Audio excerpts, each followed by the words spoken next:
lemper bah. Shalom jemaat Tuhan, bersama saya Togu Sipahutar di acara Lemper Bah. Lempar pertanyaan kepada pengkhotbah. Shalom jemaat Tuhan, kembali bersama saya Togu Sipahutar di acara Lemper Bah. Lempar pertanyaan kepada pengkhotbah. Nah, di sini kita sudah kedatangan oleh PDP Sony. Gimana kabarnya PDP Sony? Baik, dahsyat, luar biasa. Pendeta dahsyat yang luar biasa ini. Nah, pada saat ini kita bertemu di pertanyaan-pertanyaan ini, PDP Sony. Udah siap ya PDP Sony ya? Siap, nggak siap, harus siap. Harus siap ya. Luar biasa nih. Mengingat tema di bulan ini tentang khotbah kita tentang pendamaian, PDP Sony. Menurut PDP Sony gimana sih pendamaian ini menurut PDP Sony? Saya masih bingung ini PDP Sony. Ini pendamaian ini berbicara tentang bagaimana Tuhan mau turun menembus setiap dosa kita dengan Dia menjelma menjadi manusia. Allah mau lewat Yesus sebagai mediator, ya, Dia mediasi buat antara Bapa dan manusia sehingga kita bisa bersekutu kembali. Kenapa sih nggak Allah hapus aja gitu dosa manusia? Kenapa Dia harus turun ke dunia untuk menghapus dosa manusia? Coba PDP Sony. Ya, ini pertanyaan juga yang banyak non-Kristen juga tanyakan kepada kita. Kenapa sih Yesus harus turun ke dunia? Kenapa sih Tuhan nggak hapus saja? Hapus aja gitu. Dosa manusia. Iya. Udah, satu celing semuanya. Gitu ya, semuanya suci semua. Iya, beres. Nah, masalahnya kan Dia Allah yang berkuasa. Dia bisa juga berkuasa, tapi Dia juga Allah yang Maha Kasih, juga Dia Maha Adil. Jadi apa yang difirmankan Tuhan tidak akan bisa kembali sia-sia, tapi harus digenapi gitu. Jadi setiap orang yang bersalah, berdosa itu harus ada hukumannya. Benar, manusia diberikan kuasa atas dunia ini diberikan, tapi dia nggak punya kuasa atas menyelamatkan dirinya. Ada firman Tuhannya dalam Yesaya 43 ayat 11. Firman Tuhan katakan, akulah Tuhan dan tidak ada juru selamat selain daripada aku. Jadi cuman Tuhan saja yang sanggup menyelamatkan manusia. Hanya Tuhan ya? Hanya Tuhan saja, nggak ada yang bisa menyucikan dirinya sendiri. Jadi, nah itulah perlu, makanya kita bersyukur ada korban yang sangat sempurna, yaitu Yesus Kristus, inkarnasi dari Allah sendiri yang turun menjadi korban sempurna buat kita. Mantap PDP Sony. Ya. Dia harus mati disalib katanya PDP Sony. Kenapa nggak mati dengan cara biasa gitu PDP Sony? Kenapa harus disalibkan gitu? PDP Sony bisa jelasin? Zaman dahulu itu adalah hukuman yang paling dahsyat, yang paling hebat, paling hina. Saya mau katakan adalah salib. Salib adalah hukuman paling berat. Di situ orang merasa dilecehkan, ada berdarah-darah, mereka harus dicambuk dahulu. Itu hukuman yang paling berat lah di situlah. Dan Tuhan pakai salib itu sebagai apa ya, lambang bagi setiap kita bahwa salib itu kan vertikal dan horizontal, ya kan? Waktu vertikal kita percaya ada pengampunan dosa di situ dari Allah vertikalnya Bapa, vertikal. Dan waktu kita horizontal artinya kita bisa berdamai dengan sesama kita. Begitu kita didamaikan dengan sesama kita.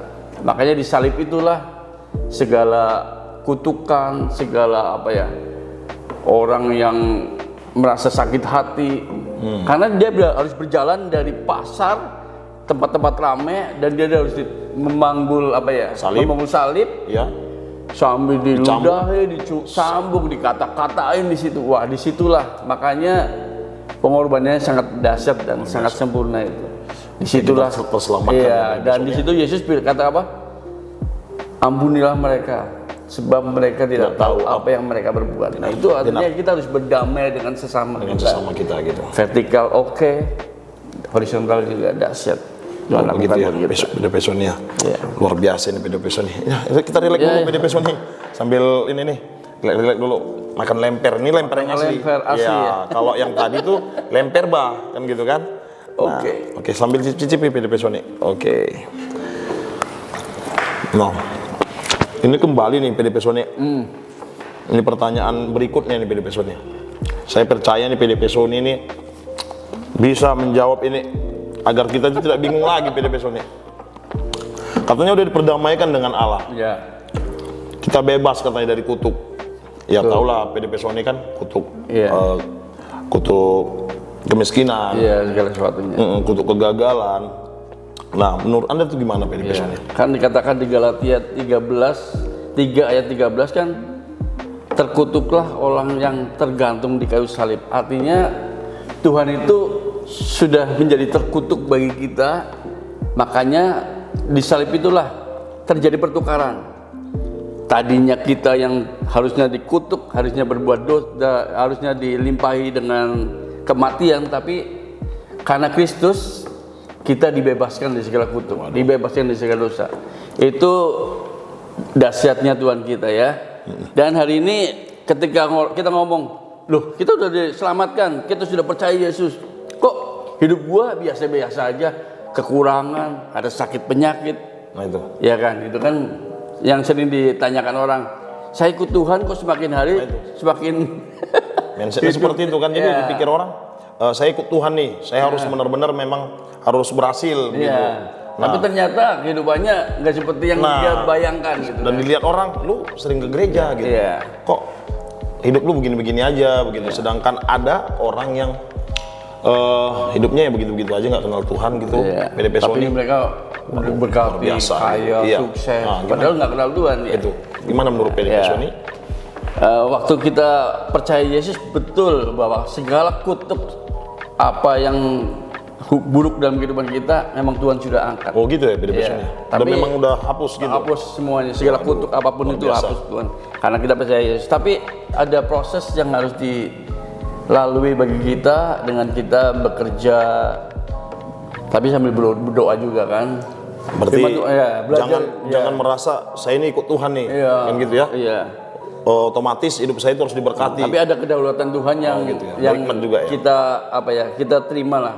Mazmur 1 kan orang yang merenungkan dan melakukan firman Tuhan, apa saja yang diperbuatnya kan berhasil gitu. Tapi harus ada bagian kita nih, merenungkan dan melakukan kehendak Tuhan. Itu yang harus kita lakukan dalam kehidupan kita.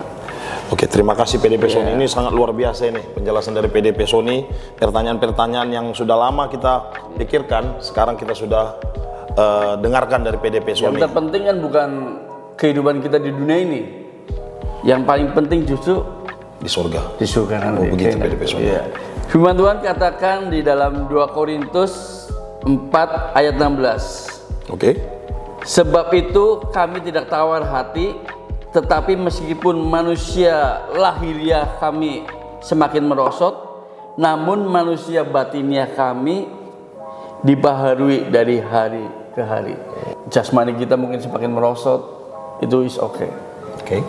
Tuhan segala hal yang Tuhan izinkan dalam hidup kita, percayalah bahwa Tuhan tercampur tangan dalam hidup kita. Tapi yang terpenting adalah manusia batiniah kita semakin hari diperbaharui. Paten. Amin. Sampai Tuhan panggil kita. Paten kali Pak Sony, paten kali.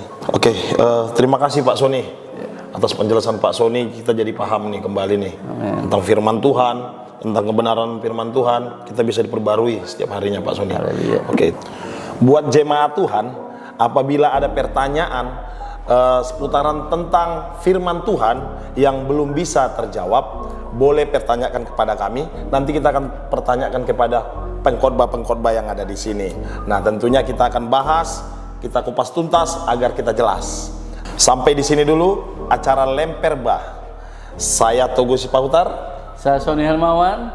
Sampai jumpa. Tuhan Yesus memberkati. Shalom.